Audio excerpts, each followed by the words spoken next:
Rev up your engines.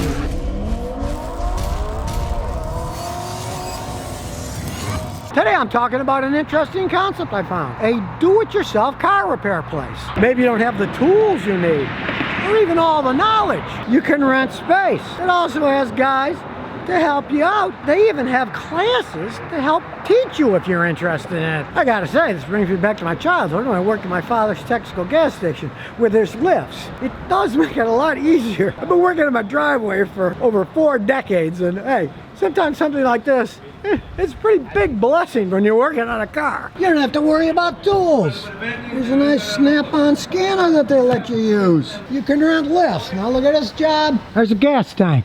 They pulled the gas tank down. Comes from way up here. This is not a job you want to do in your driveway, let me tell you.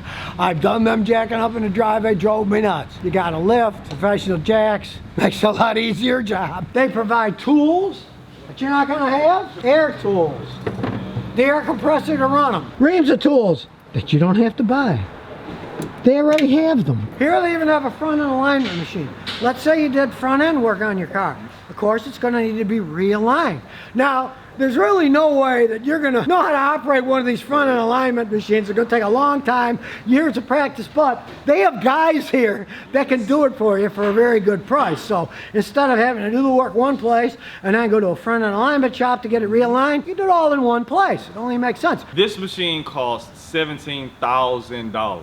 So I don't think you're going to put one in your backyard anytime soon. Some things, it's better if someone else buys them. Say you want to change your oil, they got a deal here once a week where they let you change it for free if you bring the oil and filter. Do you really want to deal with that old oil? Guess what? They're going to deal with it for you. You don't have to deal with the mess. It just glops in here and away it goes. Let's say you got to pull a transmission. They got nice solid transmission jacks. You don't really want to go buy one of these either. When you're done, they just roll it away. Your wife won't be screaming at you because you filled your garage full of tools that you hardly ever use. Now you want to keep things legal when you work on your car. To work on the air conditioning system, you need equipment that recycles the stuff. They got the equipment here. You don't have to buy it. You don't have to get the license for it. They will put it on for you and evacuate the system. You don't have to worry about, oh, you did the work, but then, oh, you don't have the equipment to evacuate it and fill it up right.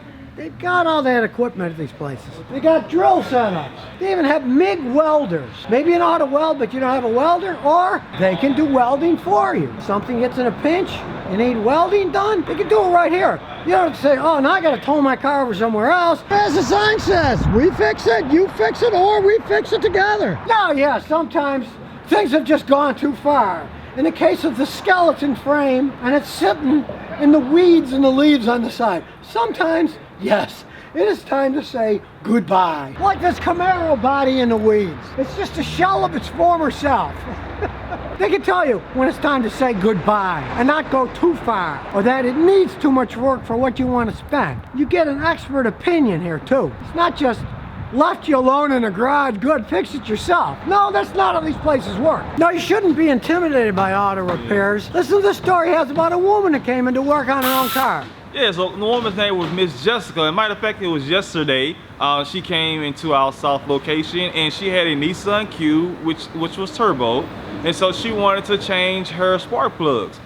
So she was kind of nervous and think she could do it. But if you have the right tools and equipment, it's really easy. It's not as hard to do that. So she was able to take a turbo off, change the spark plugs, and she saved about $400 doing it, and she was happy and she felt accomplished. Hey, in these days where everybody lives on their phone looking at Facebook, actually doing something with their hands, hey, you do get a sense of accomplishment. Let you save money. And of course, for you northern boys, heat.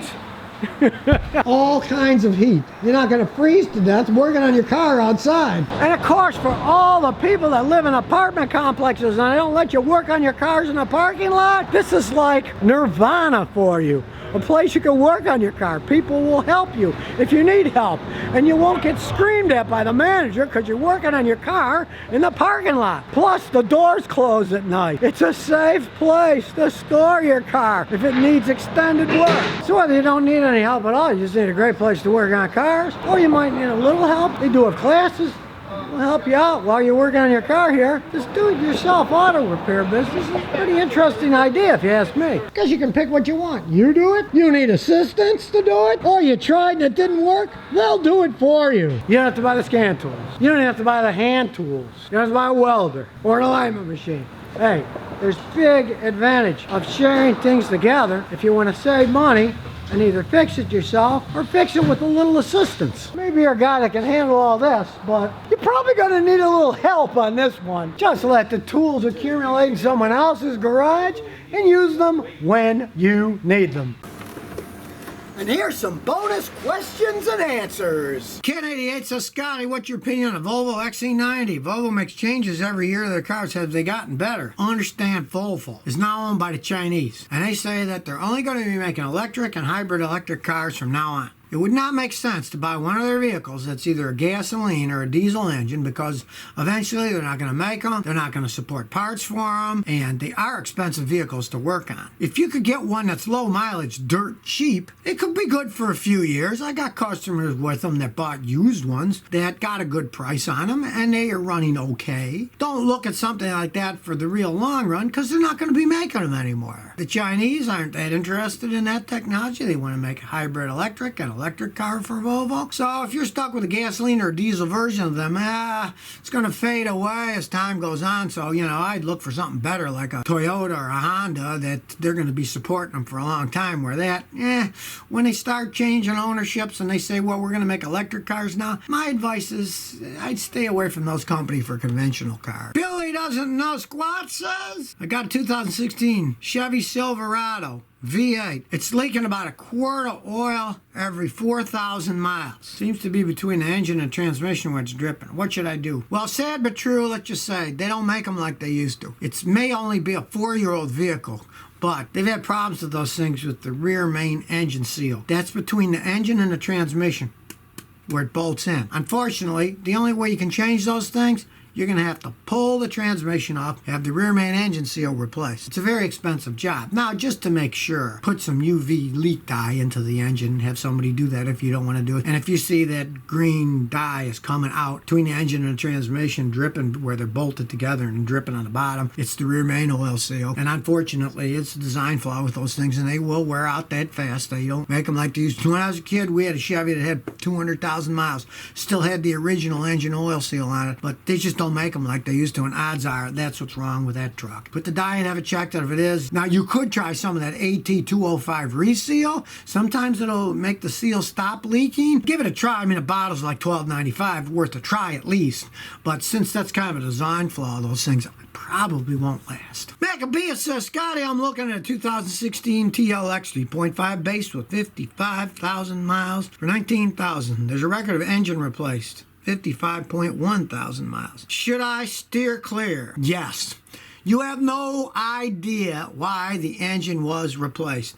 And 55.1 and now it is 55.8. A lot of times engines get replaced because the cars were flooded. You don't want to buy a flood car. I have customers bought flood cars and they thought, oh great, it's running on it. And then a year or two later, all the electronics go out and the car is basically unfixable without spending more money than the vehicle's worth. You get a major flaw like that, run away. Run away. Don't buy that thing. No, who knows what the history of it. Why did it need the engine replaced? Hey, could be maybe the people never changed the oil. Well, if they didn't change the oil, they didn't maintain anything else either. I'd walk away from that one. That's a good red flag. You say no. Where you go. Jay Nelson 86 says, will an OBD2 scan tool work with an OBD1 system as long as you have the appropriate adapter? Thanks. Well, that's a very good question because back on the shelf here, I have a few of those. And I have to admit that most of them don't work.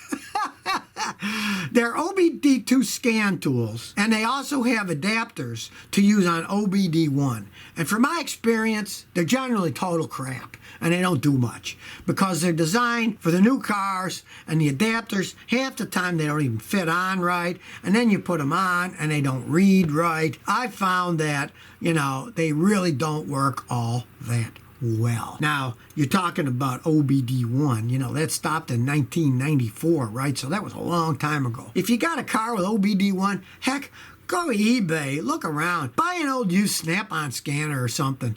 They don't go for any money nowadays, and you can use that to read the data on OBD1. And realize the problem with OBD1 is it doesn't have much data to read.